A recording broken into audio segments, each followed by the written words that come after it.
Good evening, everyone, on this gift introduction call to radical forgiveness. Some of you, like Harikirti and Yamini, you have done radical forgiveness work. Harikirti has done the full book study and she has applied it to many of her life situations, and some of you might be totally new to this term and to like you might not be aware what this actually is about. Yeah, so let us start this call with just like each one of us sharing what does forgiveness mean to you.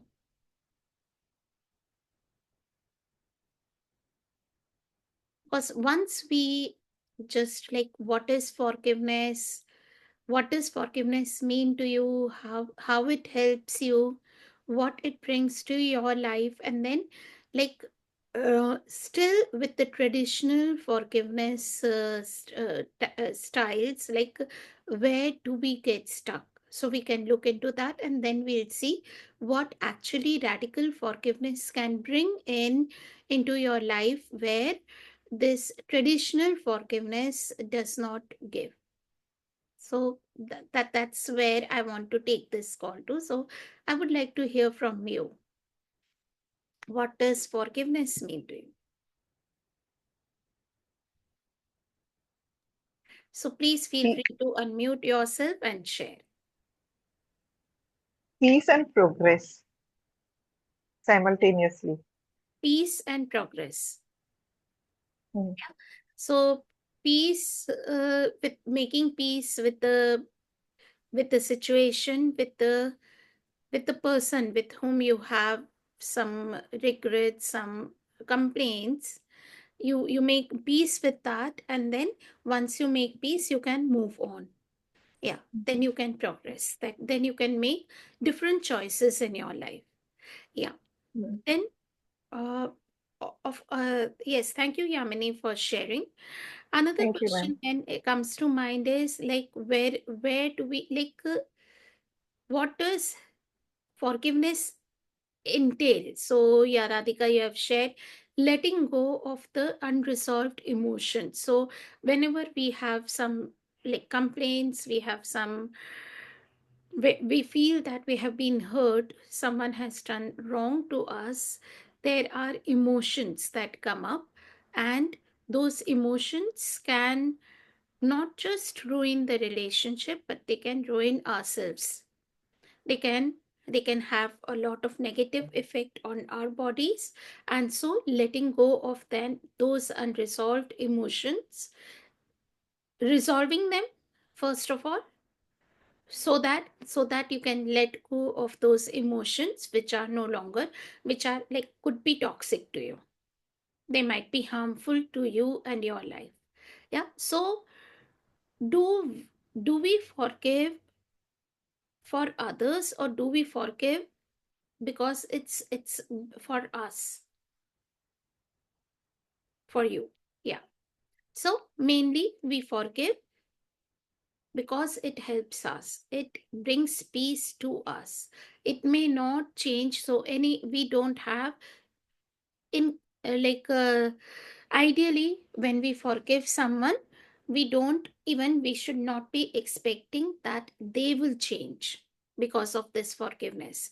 They may not change their ways, they may continue to do the same things, but then still you forgive them so that you can move away if required from that environment, abusive environment. And also you can like you don't carry on those past unresolved emotions with you, that baggage is no longer there with you. Yeah, so that is the purpose of forgiveness. Yes, anything else that comes to your mind when we talk about forgiveness, Swan? Yeah, I think forgiveness definitely is tough sometimes, especially when it is unresolved emotion or it still is like, why should I be forgiving that kind of a Hmm. thing. But I think the only thing I've realized in my recent time is that the moment you let it go and forgive, you you are actually free from that emotion, what it does to you, and the impact it has over you. it can be very liberating, and it can actually do a lot of wonders for your own progress. So that's what I have realized. So thank you. Yeah. So another question. Mm, yeah. So Radhika, she has added with understanding and looking at the bigger picture. Yeah. Yeah. Very true. Yeah. So when we forgive others, when we feel that someone has like, do we still feel, do you still feel, say Radhika and Swan, do you still feel that some that whatever act that they had done, do you still feel that that is correct, or do you think, see, feel that it's whatever they did was definitely wrong, it was incorrect, but still, because it's hurting me, it's not helping me in moving forward, so it's better that I let go, let bygones be bygones. For me, second one, it is for sure that whatever has happened wasn't supposed to happen, but the fact it is impacting my mental peace and my future or my decisions in future, I have to let it go completely from a place of I want to move forward. You know, like just giving an example, someone comes with a traumatic experience from their relationship, and now if they want to get into a future relationship and they really are challenging the dynamics of the relationship because from their past, whatever has happened, then they have to resolve that past and they have to forgive that past and let it go so that they can be good with their future. And because sometimes you actually end up hurting someone who is not actually part of that story at all, Yeah. so yeah, forgiveness is really important. Yeah. So what we cannot, we can, yeah, yeah, just a little I'll add to what Swan said. And so we still see that if there is, say, something, someone has been raped, or there is a child abuse, definitely we feel that we know that something wrong did occur, which should not have happened. It's not correct, it's not moral, it's not right, it's not it's not acceptable. But then, because nothing can be done about it in the future, in terms of the emotions, we may get the person punished, or we may put them to trial, or whatever we can do. Some people might go to revenge, but then, if even if we don't want to take revenge, and still we like, there is still in our minds, we feel that yes, something wrong had happened. Yeah, it should not have happened this way. Yeah. So that is one of the ways of looking at forgiveness. Yes, we are just discussing. I'm not saying that anything is right or wrong. That is one of the ways, which is like normally, commonly, traditionally, that is what we do forgiveness as. That there might be immoral things happening, bad things happening out there in the world. Say what happened recently in Pahalgam. Would any one of us say that it was right? It was correct? No. Yeah. So, yes, something bad happened, but then, in order to move on, in order to have like progress in life, we will have to uh, let like we'll forgive them, or forgive the situation or something, and we'll move on. Take actions, whatever we can, and then move on. So, Radhika, what do you want to add? So for me, my personal point of view would be that once you address that it is not contributing to it and it is actually you are the one who is suffering, when you release it truly, like genuinely, when you let it go, you see that it has contributed to your growth in some way and it was meant to be there. Like something harsh has happened, some rejections have happened, some people who've not stood up for you, it was actually making you so strong, making you aware of your own capacities or whatever you want to call it, that way that it only contributed to your growth, and then you see Okay. them as an addition to your life. you do hold that grudge, you do hold that pain and everything for that Very spare of yes. moment until you see the bigger picture that, maybe from 6 months from then, or maybe a year from then, you know that it has just made you the stronger person. So Yeah. that's what I feel. Yeah. And you don't feel that the person is to be blamed for any which way. It was meant to be, and it was just that. It's compassion. Ultimately, you have the compassion for everything that has happened. Yes, true. Then, yeah. So if like looking at like a bigger picture at from a higher level of consciousness, yes, it may have served a bigger purpose. Uh, Still, like, do you think that, like, because this is so recent and it has it's triggering so much of emotions right now in all of us, would you say that what happened in Pahalgam was like, would you be able to say that right now, Radhika? No, no. We won't be That able. was wrong, but that is, I think, it has gone way too far. The anger, I would say, that is the extreme side of the anger that has been projected onto the world. That's what I would say. Like, agar aap bologe itna gussa se, what they're trying to do, they're just ultimately trying to control, right? The Yeah. anger. Yeah. And this They're has, like, this happens in the world, like it's happening, the wars and all these things, like when this it happens at such a huge level, still then that theory that we have, it starts failing. That when there are mass massacres, so when what Hitler did to 13 million people in the concentration camps, we find it difficult to forgive them. That's no, in a no way justifiable. Yeah. So still, what gets left behind is a victim archetype. So do we not right now, we all feel victims? That would any one of us will feel safe traveling to Kashmir? No, we won't, because then we feel ourselves like as if we are victims of the situations. So for eons, we have been living in a world which is in victim consciousness. We are all victims of the situations, victims of the people whom we cannot change. Yeah, there are impressions which which are uh, which we cannot do anything about, and we are victims. Yeah, so that is so much ingrained in our subconscious that we are victims. And most of the people, so those terrorists also would feel that they are victims.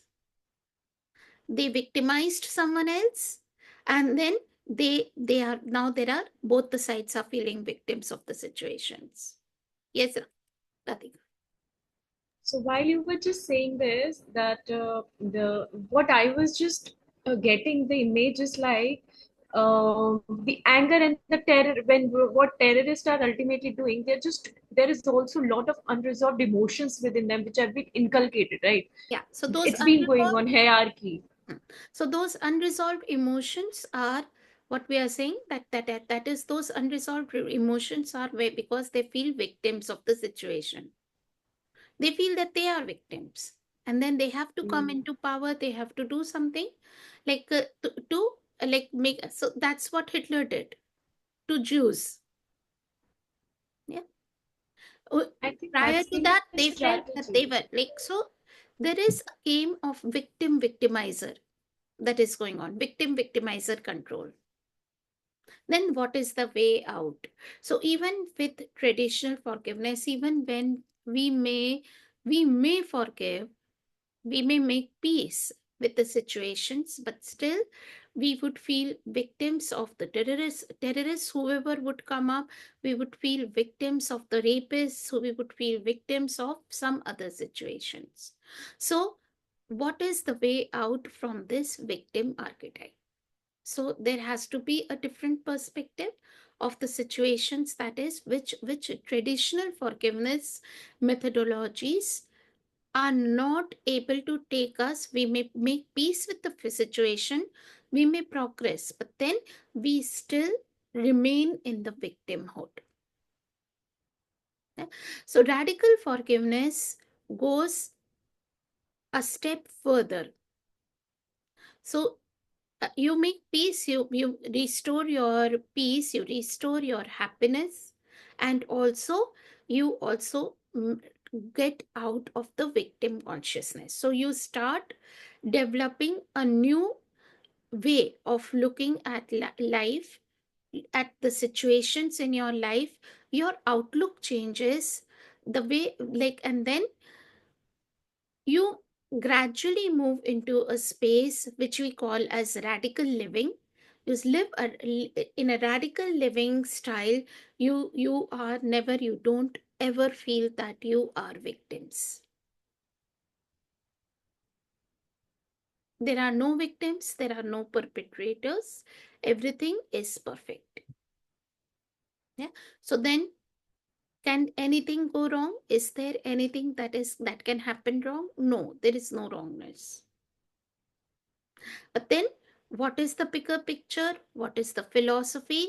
How we can move to that stage? That is done through number of tools and methodologies, including some worksheets which are very in-depth work. Then there are some audios which you listen to. Those audios help you, and then, like, those audios you can keep handy. So whenever there is a situation coming in, you don't have the time to do the whole of the worksheet. Then you can do just listen to that 7 minutes audio, and then there are other very quick tools in which you can change that energy, where you are going into that victim land within seconds or a couple of minutes. Yeah. So any questions so far? Then I'll show you a video.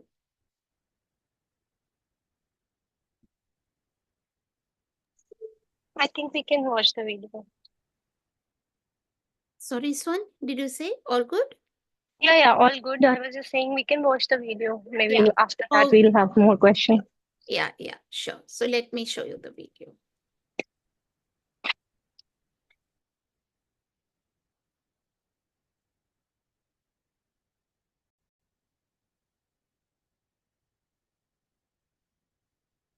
Can you see my screen? Hmm.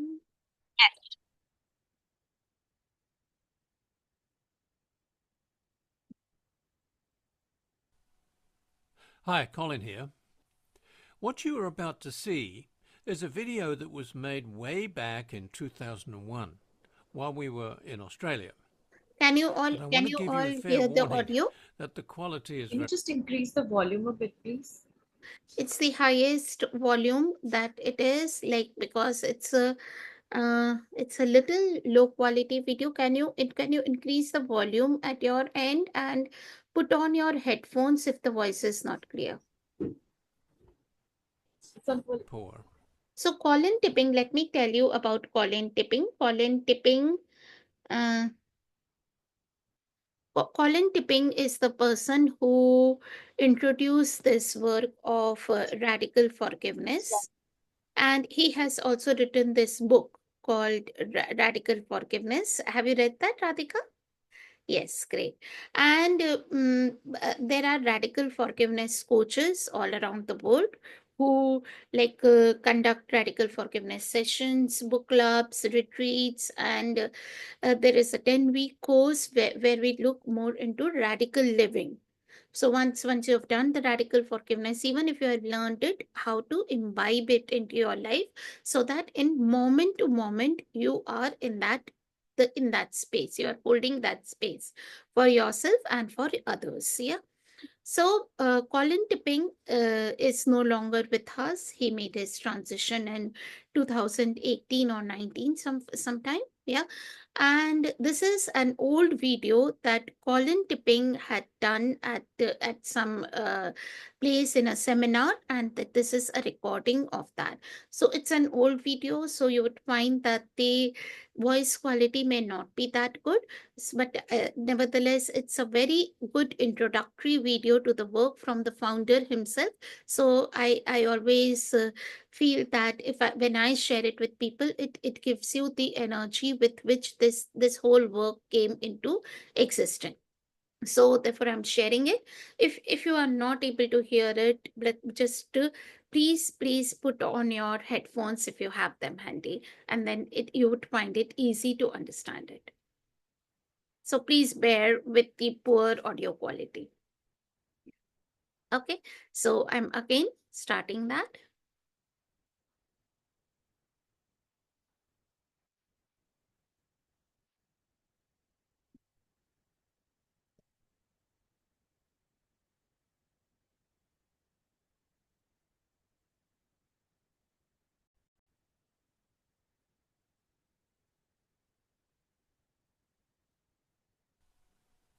Hi, Colin here.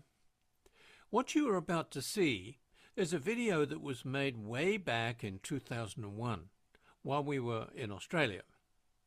But I want to give you a fair warning that the quality is very poor. It was done under rather primitive conditions at the time. Initially, I decided not to include it in this opening module because of the quality. However, I've decided to leave it in, if for no other reason than to show that the concept of radical forgiveness is just as alive and fresh today as it was then, and that the basic message has endured and remains as powerful today as it was at that time as well. So yes, I'm afraid the technical quality is rather poor, but the content is good, and that's what matters. I hope you enjoy it. I think you will see too that my passion for it now, after all these years, has not waned, and I'm still just as excited about training people to do this work as I was then. I'm proud to say that we have trained many hundreds of people to do this work since that time. They are out there now, today as we speak, giving presentations to enthralled audiences just like the one I was giving in this video, and making a difference to people's lives by teaching them radical forgiveness. I have no doubt that once you have completed this training, you will be doing the same and making me even more proud. So thanks for listening and enjoy the video. My name is Colin Tipping, and I'm the author of two books actually, one called Radical Forgiveness, Making Room for the Miracle, and the other one's called Reconciliation Through Radical Forgiveness. What I'm going to do in the next half an hour is to explain to you the concept of radical forgiveness and the underlying assumptions around it so that you can see how I apply it to healing individuals, to healing communities, and to helping people improve their relationships. So let me first start off by posing the question to you. Why do you want to forgive? Why would anyone want to forgive? At first blush, people tend to think that they're forgiving for other people, but that's not how it is. We're forgiving for ourselves. It's actually a very selfish act, in the sense that when we forgive, there are lots of trade-offs for that. So let me just run through a little list that I prepared for you on the board here. There are really, I've split this into two blocks for you. The personal reasons why one wants to forgive is that it leads to greater happiness. Obviously, if you're letting go of all the things of the past, old hurts, old pain, old resentments, old blame, then you're going to find yourself much happier. The second reason I put up here is that you're going to improve your health, because there's a very serious cost to you from a health standpoint in holding on to resentment and blame. And I'll talk more about that in a minute. It's going to help you improve your relationships, because when you're able to let go of the old stories about what happened in the past, you're going to find that your relationships really do improve, and you're going to end up with a lot more energy. The reason for that is that holding on to blame and resentment and anger and stuff like that saps your energy. When you are able to forgive, what you find is you've got a lot more of that. The other block I've got here is less understood, really, and I refer to that really as the collective one. And what I mean by that is that when we forgive from within our own hearts, what we do is affect communities and peoples all over the place. So what we have found with radical forgiveness is that not only does it have an effect on individuals, but it has an effect that goes way beyond just the individual, way beyond even just if we're doing a workshop, way beyond that workshop to healing whole communities. And what I have found is that this technology, not only does it help individuals, as I say, but we can apply this technology to healing whole communities. And I'm using it to help people reconcile differences. So, for instance, in the Australian context, between the Aboriginals and the white, I'm using it. I'm using it between the Jews and the Germans to help them heal that whole issue of the Holocaust. I'm using it in many, many different ways at the community level. Same technology, but just applied at a different level. We're also at a point in our spiritual evolution when things are speeding up, and people are getting more and more aware of that. And we're trying to heal ourselves, or heal the whole race, or the whole human beings, a whole human race, so to speak, through using this technology for in a more collective way. We also heal at a past lives level, so that people who come into this lifetime with past life contracts and karma and that kind of thing, then radical forgiveness helps to really clean that out. So cleaning out karma is another good reason. And a lot of people come through into their lifetime with genetic material back from their previous families and ancestors and so on and so forth. Things like slavery, all that comes forth through the generations, and it's still there with a lot of people. So we can apply the technology of radical forgiveness to whole communities of people who have brought this through in their genetic code, so to speak. All right, so let's now look at this just from the energy standpoint. This one here. I spoke about the importance of how much energy gets saved when you can forgive. Let's move over now to this diagram here, and those of you who are familiar with Caroline Myss's work will probably recognize this. The whole point about this is that, of course, human beings, even though we have a physical body, we are in fact energy beings. There's nothing here except energy, interrelating energy patterns. It just shows up in the physical as looking solid, but science tells us now that this is nothing more than energy. And we know, of course, that even beyond the physical body, there are subtle bodies. But what animates all this is energy, which we might call prana or Christ energy. It doesn't really matter what you call it, but the universal energy that's coming into this physical body that animates it and keeps it alive and makes it do what it wants to do. This is our life force, so to speak. We could say this is life that's coming in here. So let's say we've got 100 units of this energy coming in here. Now, if we've got lots of stories in the past here, it takes energy to hold on to those. This is a very important point, because a lot of people think that if they don't clear up their stuff, it doesn't make any difference, it doesn't affect them. The point is that it affects them greatly, especially health-wise, and we'll see why in a minute.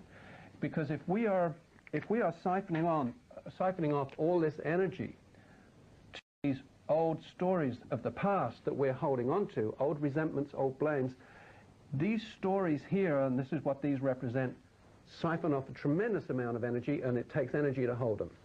So that amount of energy, if we've got, say, 70% of our energy going into the past and holding, there's not much left for the future. Now, what Caroline Myss talks about and tells us that's so important, that when we're using energy medicine, such as acupuncture, homeopathy, and all those kind of things, if we don't have our energy in present time, they don't work. And that's why we would remain dependent on the old form of allopathic medicine, drugs, and that kind of thing. So there's a high cost in this. It means that you haven't got much energy in present time. Add to that we may be worrying about the future and pushing energy out into the future and worrying about whether this will happen and whether that will happen and so on and so forth. It doesn't leave much energy left for being in present time, and that's crucial.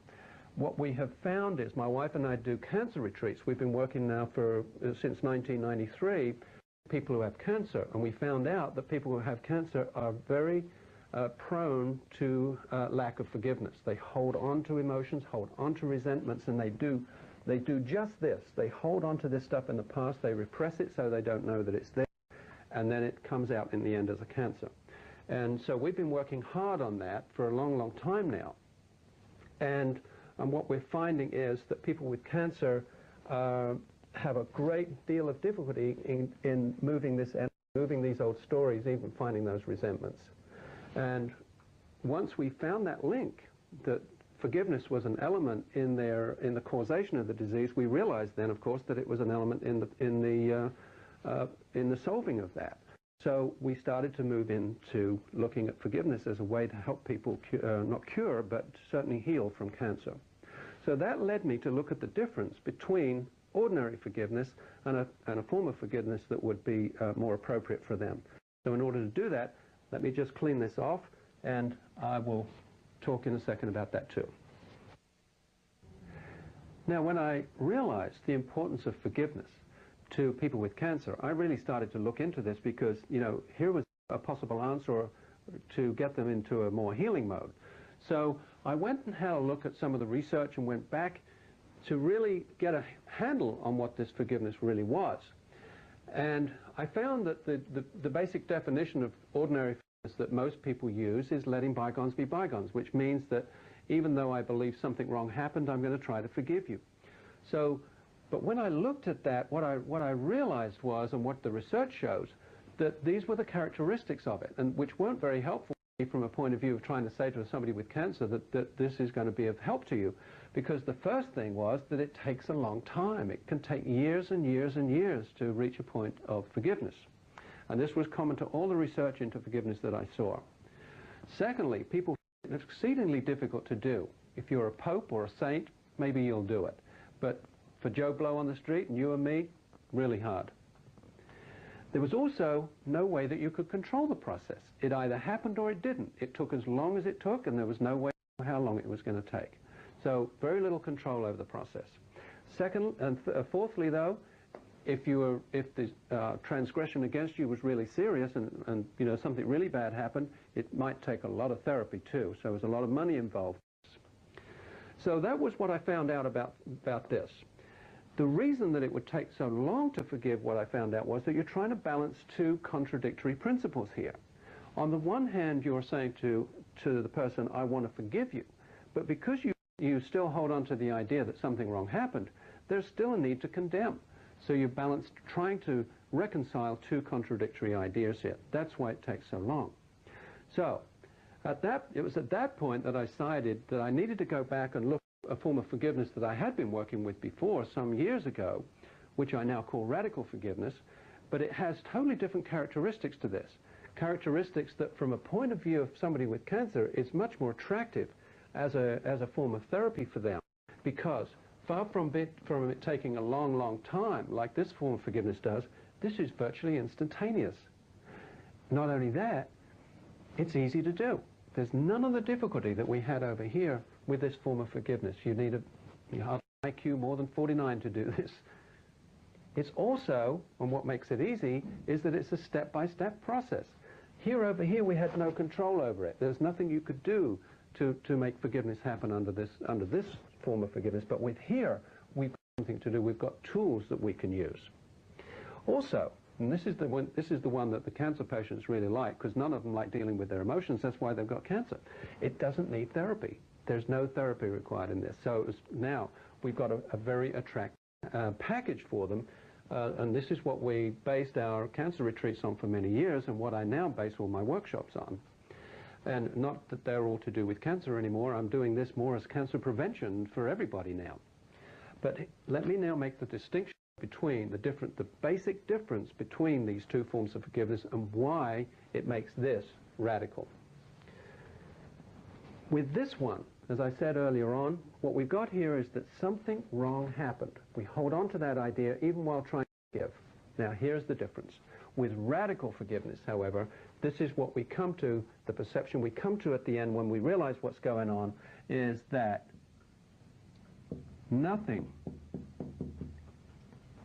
wrong happened.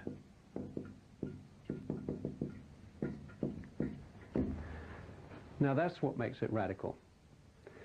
After the break, I'm going to try to explain to you what this means and how I get to that idea, nothing wrong happened.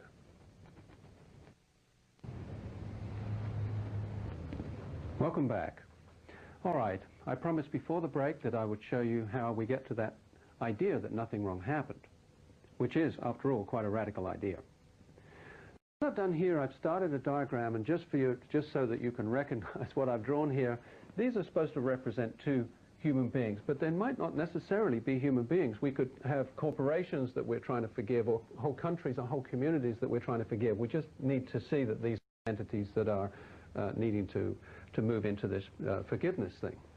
So let me start out by saying that that I've drawn around each of these figures an energy field.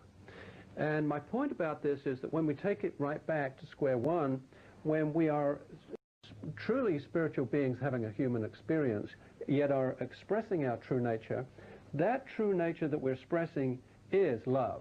So this energy field that I've drawn around these two people is expressing nothing but the universal energy of love.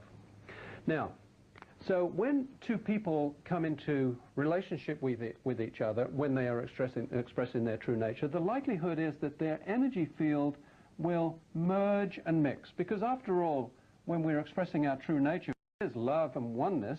Of course, we are one anyway, so we could hardly help ourselves but to share love in that beautiful, wonderful way of giving and receiving. All right, but because we're human, remember we're spiritual beings, but we are having this human experience, something starts to get in the way of this continuing. That is, what tends to happen is that people go into judgment about the other person. This seems to be something that we do naturally as human beings as part of our experience. We start to make judgment.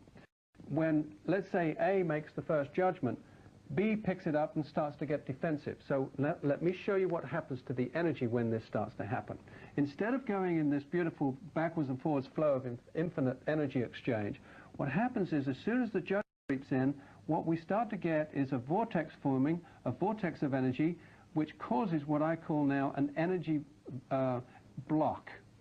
So instead of energy flowing evenly between these two, it now just starts to form this eddy and it doesn't block. The person in defense also now, instead of exchanging energy, also comes into forming an energy block.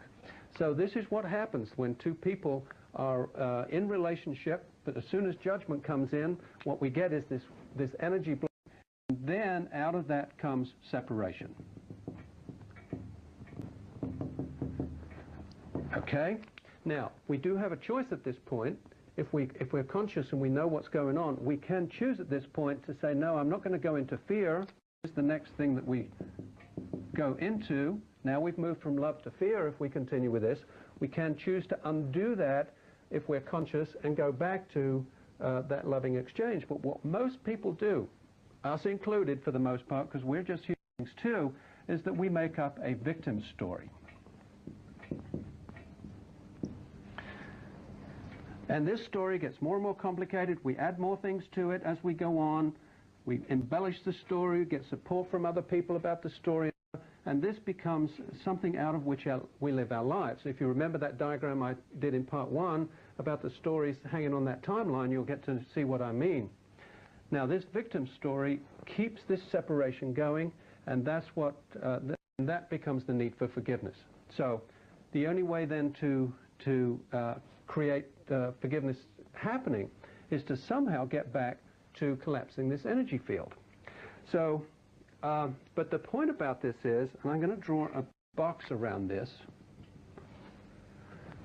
to separate this thing out here a little bit. And most of us would agree, I think, that, you know, as spiritual beings, that we would say that this is the ideal. We've got this love flowing backwards and forwards. This is the ideal situation, and this is the part that we've got to get rid of. This is the part that's, quote, bad and shouldn't be happening. If we were beautiful spiritual beings like we're supposed to be, it wouldn't be happening. So this is the part to get rid of. So we would think. I don't agree with that. What I say is, this is the human experience, and this is precisely what we have signed up for.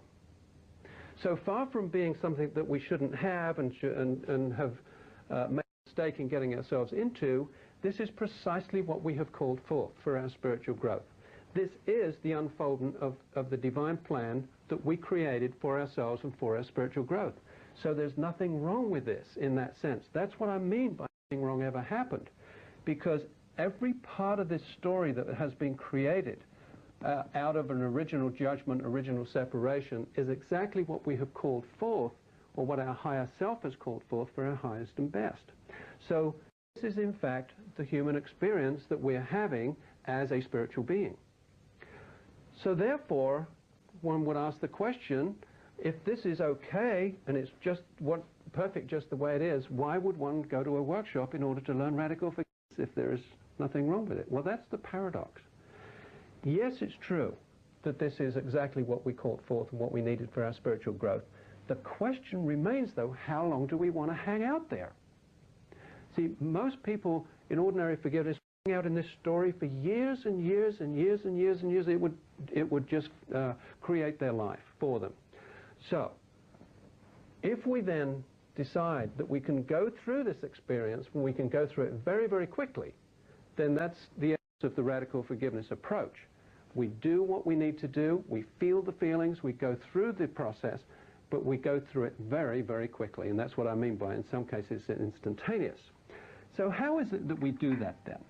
Well, one approach would be to attack this story from a normal therapeutic standpoint, where we would take each of these things, we'd go to a hypnotherapist and find out exactly what happened, we'd revive our memories and so on and so forth. And that would be one way of attacking this story in order to collapse this energy field up here. That, though, took an awful long time. So what I've come up with is an alternative approach, and it's almost like a homeopathic approach, where with homeopathic remedies, a very small amount of a vital ingredient will affect the whole homeopathic program, so to speak, and bring about the desired change in a very subtle way. This is exactly what radical forgiveness does. What I have done, I've created something that's akin to the nicotine patch or homeopathic remedy, but I like the nicotine patch analogy. That is where, those of you who have given up smoking may have considered this, where you simply put a patch on your arm that has some secret ingredient that goes into your skin, and that helps you to reach a place where you don't need cigarettes anymore. It's just automatic. You don't have to analyze what that is. You just hope, and you just put it on there and hope that it works. Well, this is what I've created with radical forgiveness, and I call it, in fact, I'm starting to call it this, and one day I'll even mark it as this. It's called like the radical forgiveness patch. And what I'm really doing, I'm overlaying one story, which is basically untrue, but we haven't got time to go into that, with another story which may be equally untrue, but it's a better story to hang out in. So this is a radical forgiveness patch here.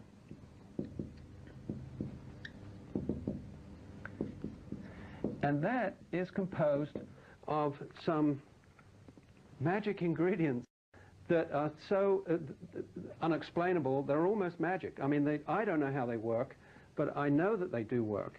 And that's what's so exciting about this radical forgiveness. It's something that is so, when you surrender to it and allow the process to work for you, it's automatic because Spirit's doing it. Nobody here is doing it. I'm not doing it. The person who puts the patch on isn't doing it.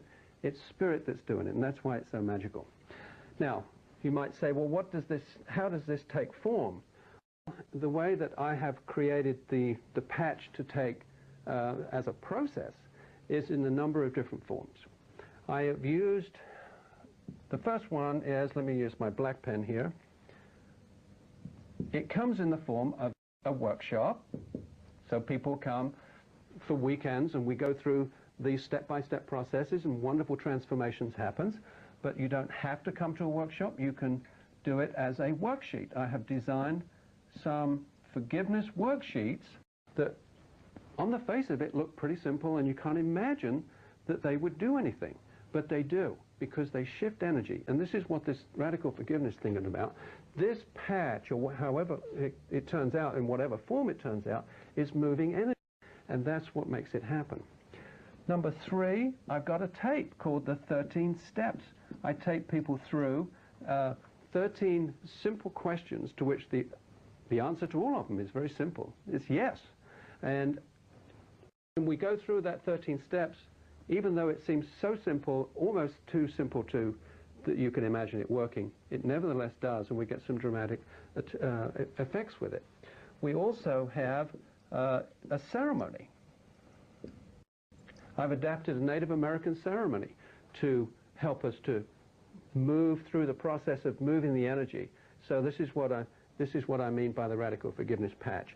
I'm using very simple, easy to use tools that when applied to the story, collapse the story automatically.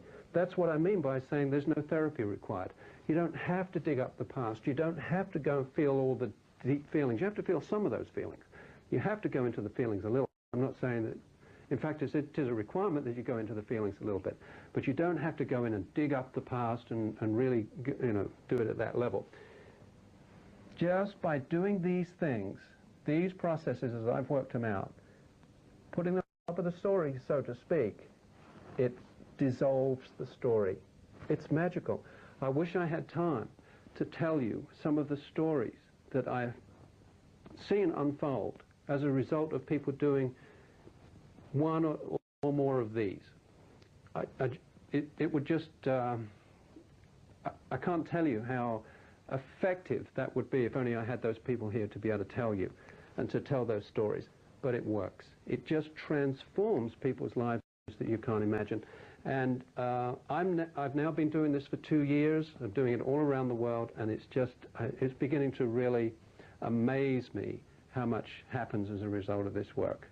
And thank you for letting me share some of it with you, and I've really enjoyed being here. Thank you.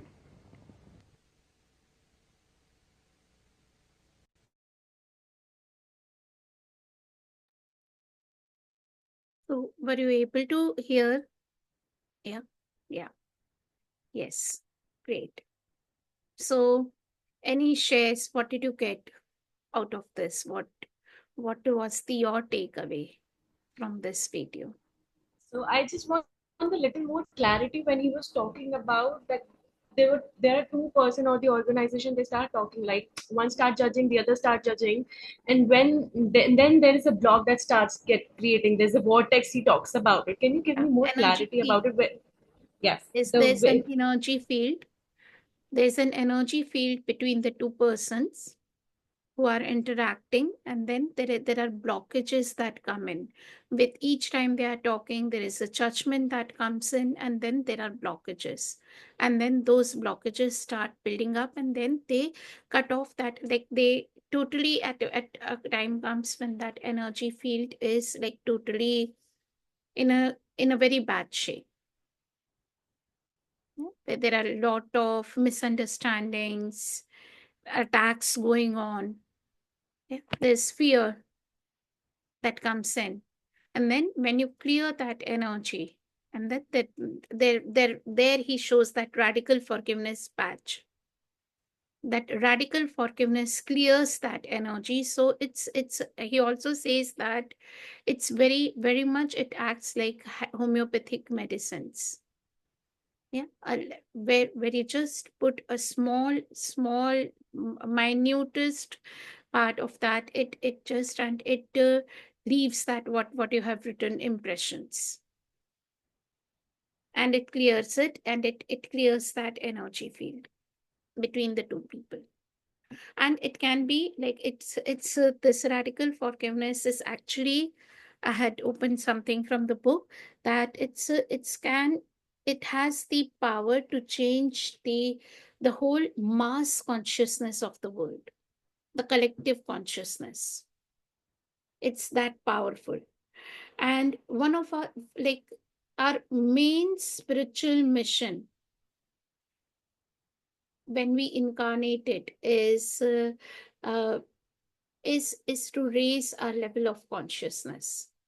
Yeah. So victim consciousness is a very low frequency consciousness. Yeah.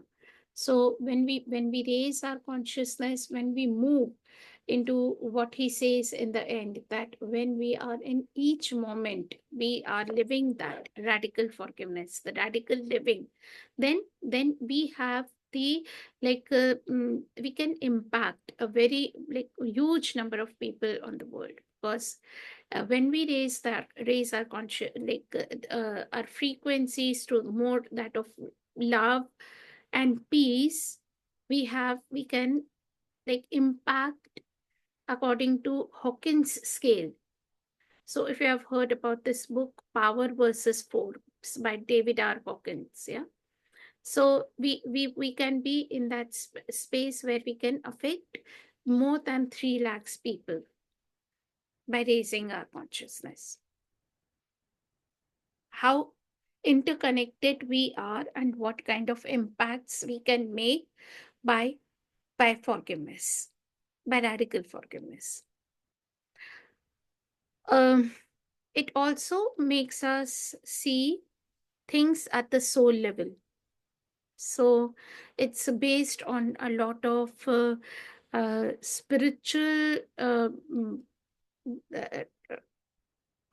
it theories. So it has a lot of like spirituality behind it. It can be even said to be as a secular prayer, radical forgiveness, where uh, we also see that at what's happening in our pre-birth planning, what are our soul plans and our soul contracts, which are creating things. And as you do the worksheet, you also get to know yourself better. Yeah, it's also a process of a lot of self discovery. Your own beliefs, you face your own demons. You see your own negative beliefs. You learn how to go past your all the negative emotions. Looking at the emotions as your guidance system rather than trying to avoid them.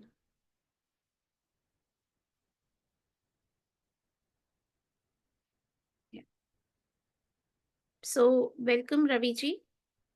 Yeah, good to see you on the call. So any questions? One, Raviji, Radhika is on 2 minutes break. Yamini. So there was this line which you used the same. Hmm? I still remember. You said that there is no perpetrator, there is no victim, there is no, that kind of a line was there. Uh, but at that moment, at that time, whenever the incident or anything has happened, it is still a perpetrator, right? That person did that, made you suffer, made you go through something which ideally should in ideal scenarios wouldn't have happened, shouldn't have happened, but they did something, and it left a, it does leave you in a place where you are traumatized and you are only navigating how to overcome that, how to surrender or whatever you want to do out of it. You want to hold a grudge, regret, resent, or forgive, whatever it is. I'm just trying to understand that Hmm. I mean, how in, even in a place like of your best of your consciousness, someone can make you or burst of your consciousness can make you feel so, like where your threat to life is there, or your everything is unquestionable at that moment, right? It's like that. So it is very uh, it's very tough to navigate. And yeah, it is good that we forgive, but how do you, I mean, I don't know. I'm not still able to ask the question. It's like, how do you even forget that? Like coming to a place where nothing happened. It's like, yeah, We nothing are not happened. saying that nothing happened. We are saying that you come to a place where you see that nothing wrong happened. You are able to take out the wrongness from the situation, and you are willing to look at the perfection in all the imperfect, it's seemingly imperfect situations. Hmm. And also, like the pain and suffering has their own task in human life. So there is like the whole concept of karmic units that we build up before we can before we can actually get out of that spiritual amnesia, and we can awaken to the divine truth.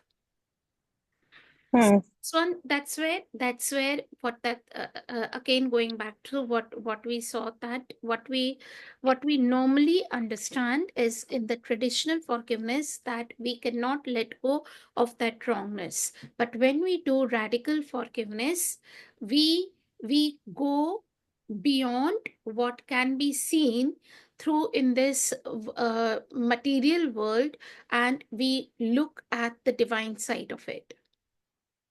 We go into the world of divine truth and what else could be happening over there, what is happening at the level of the souls.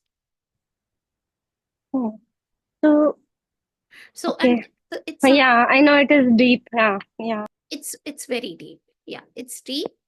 And therefore I see that uh, Colin said that not many people are at that stage right now who will even like to listen to this. And you can see the number of people who are there on the gift introduction call as well.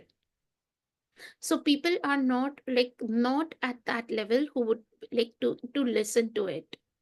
Though that awakening has happened in this century, in this like at from the beginning of 2000, in this century, but then it would take still more time, which till we move into that level. And the few people who are here, who they would be able to affect many. And as more people get added in who start doing this work, like Harikiti, who has joined, she has done a lot of work on her, on with radical forgiveness. Yamini has started, and the more of us we get into it, we have the power to impact the consciousness of the world.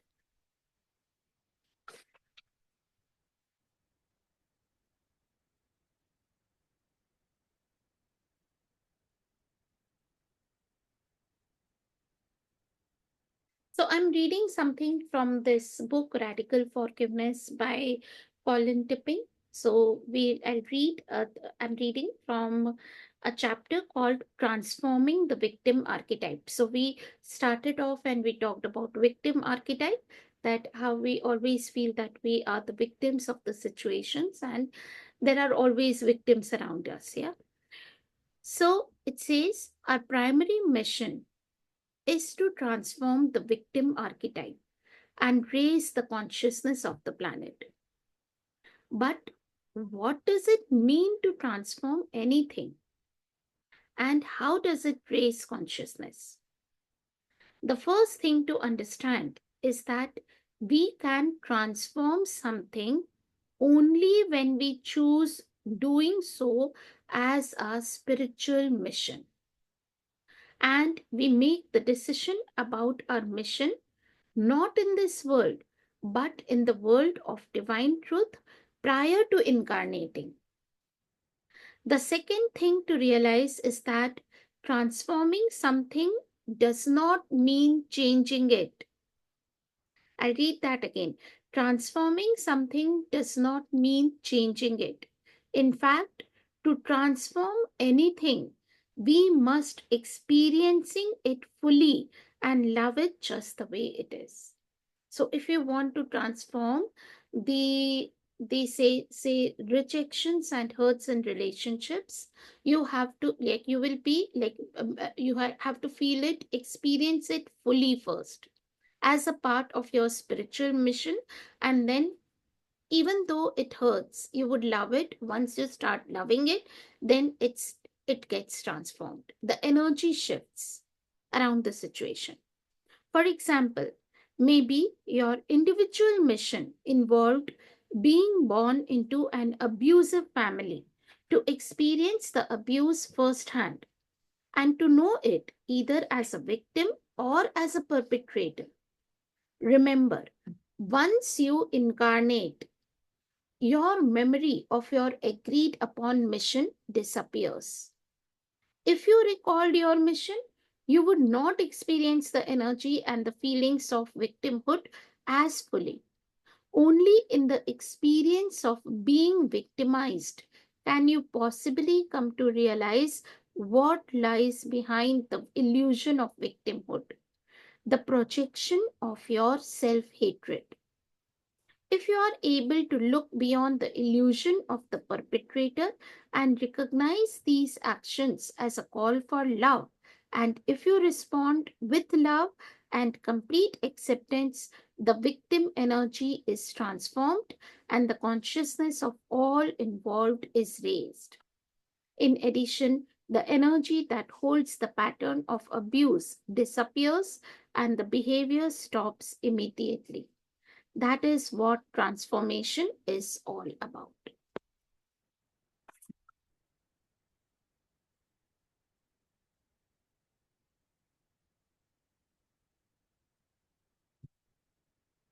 Yeah.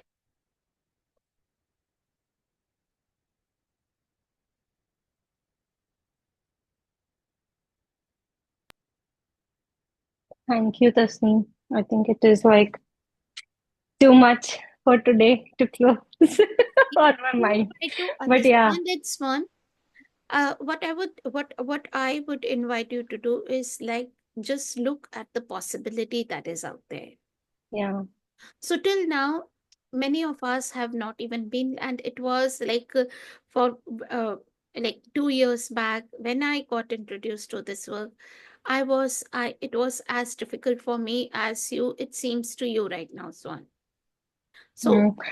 we No, have I've been to doing start there. Hoponopo. Maybe that is one of the reason I'm here right now, and it's been Yeah, quite and some we have time. seen the magic of Ho'oponopono also, many of us. Yeah, even Yes, I have. Yeah, so I'm a big fan of Ho'oponopono, and this is another level. Yeah, yeah, so yeah, this is like actually like more at the what I said that when we what I read is, and many of our spiritual beliefs also endorse that till 3 years of our life, when we once we are born, till 3 years we have faint memories of how we were in that divine world, in the spirit world. After like till about the age of 3 we start forgetting, and it's by design. That is how uh, uh, this the world of humanity has been designed for us to learn our lessons in this school of spirit evolution, yeah, as we call it. So then we will go into spiritual amnesia, where we just collect our karmic units. We go through those all those pains and sufferings. Typically, it lasts for like it may be up to 20, 30, or 40 years of age. We are still in that. Then comes a point when it becomes unbearable, or we have collected those number of karmic units for which we had signed up for, that this is after that our awakening can happen if we choose to. After that we have an option, a choice to awaken. yeah, But then, if we haven't seen the opposite side, if we haven't suffered the pain, if we haven't suffered, like if we haven't experienced fear, if we haven't experienced victimhood, we won't actually be able to appreciate and even like recognize what love is, what oneness is. So, that pain and suffering is required. And there are people who come into their our lives who give us that pain. yeah. Okay, Situation thank you, come. but I really loved it. I'll not say Yeah, that yeah, for sure. yeah. So yeah, So there are various ways in which you can experience radical forgiveness. You can have one-on-one sessions. mm, I'll be coming up with this. I'm coming up with this 10 weeks course, which is more into deep dive into learning how to live radical radical forgiveness, and like being in that peace and love and happiness, where you can be in that seeing and experiencing every situation in your life as perfect. There is nothing wrong, there is nothing imperfect, that there is nothing like that is going like making you go into the victim land. So that is one way you can. There is these radical forgiveness book is there. You can read it on your own, I'm not right now. I did some book studies earlier. Right now, I'm more focusing on that because when you read the book, but then you don't apply the concepts. So this Hmm. course is more about application, because Yeah. knowledge is one thing and applying it and living it is another thing. Yeah. Applying in every situation of your life so that nothing can bring you down. Otherwise, we are always living as a pendulum. We have those highs and lows going on one side and then again coming back. Yeah. So if we can always be like just rising, rising, and rising, raising our frequencies more. Hmm. So that is this 10 weeks course would be all about on radical living and radical transformation.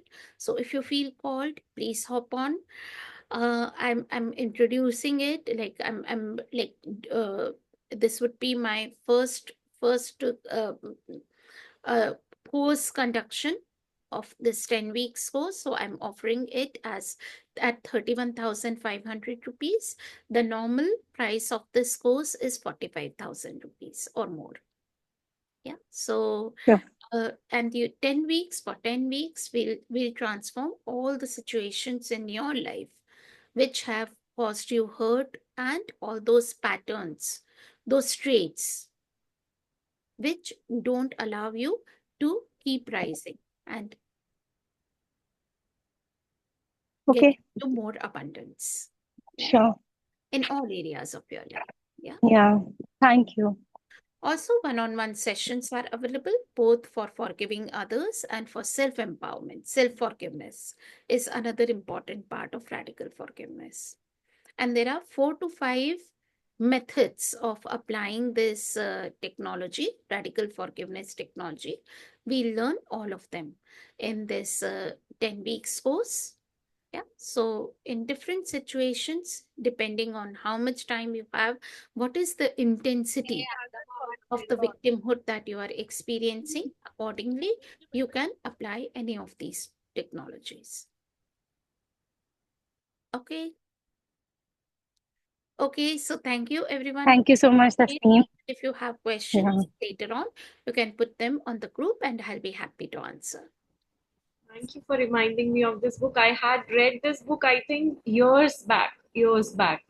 So Hmm. I was just wondering to read it, go through this lately, and you just came up with this. I was wondering, is it the same book, same concept, Colin Tipping? And I wasn't aware until I went, like you just popped the video of Colin. I went, oh, I read it. Maybe this is another sign to reread right Yes. now. So I'll just go through it again. Yes. Thank you so much. Please do. Yeah. Thank you again. Thank Bye you. Bye bye. bye. Thank you. Bye. Bye. Thank you.